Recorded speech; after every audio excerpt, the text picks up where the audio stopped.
Hello teachers, I wanted to highlight a fairly significant change that Canvas is making on January 16th of 2021 to the rich content editor.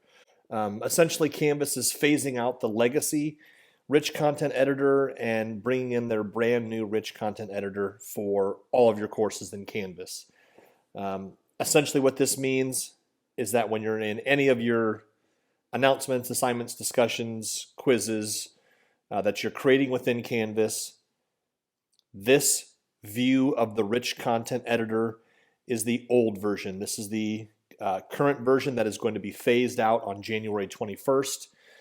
You do have the ability right now, before that date, to go ahead and switch over to the new rich content editor.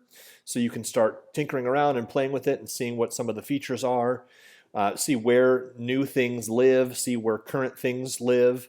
So I want to show you how to do that within your Canvas courses at this point.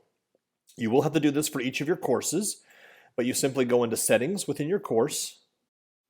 You click over where it says Feature Options, and then you toggle the button that says RCE, Rich Content Editor.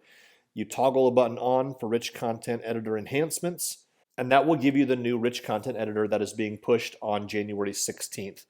The other feature that I might also point out to you in this video here is this Rich Content Editor Auto Save. In this case, if you have that turned on and you are working on an announcement or a discussion or a quiz or an assignment of some kind, a content page, and you accidentally navigate away from that page, your work is not lost. When you go back, it will tell you that you have an auto save. Do you want to pick up where you left off? You can click to pick up right where you left off, and you will not have lost your work. But let's actually go now to a new task, and you now see the new rich content editor. The rich content editor that you used for all of your current courses is going to be phased out, and this is the new one that you will see. So just a few places that things now live. Of course, you have an edit button where you can see all of your options here. You have a view button. You have an insert button to do links, images, media, documents, equations, tables.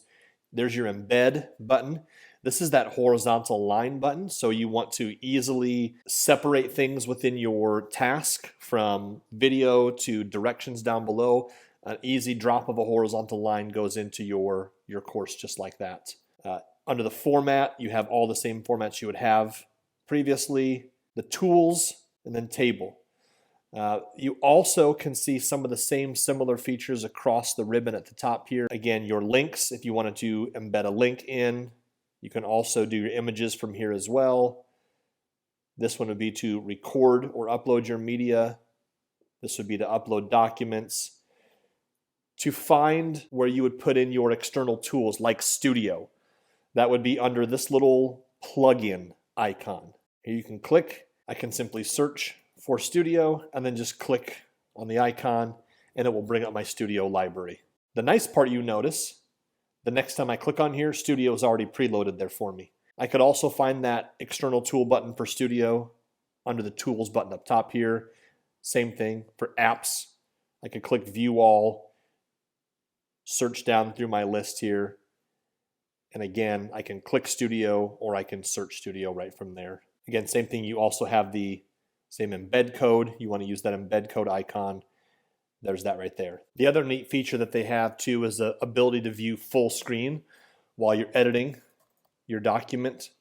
So you can click under view and click full screen, or you can click the little icon down here. And then of course this will give you the view for full screen editing on your Mac. To get out of that, simply click on view, toggle that full screen button again. You do also have your same accessibility checker. Again, pretty simple. I know it's a slightly different view. Things are living in different places, but you're going to find the exact same features you did have before, plus a few new ones. Just to show you that autosave feature, if I were to accidentally navigate away from that page, and then I come back to that page to start an announcement, there's my message.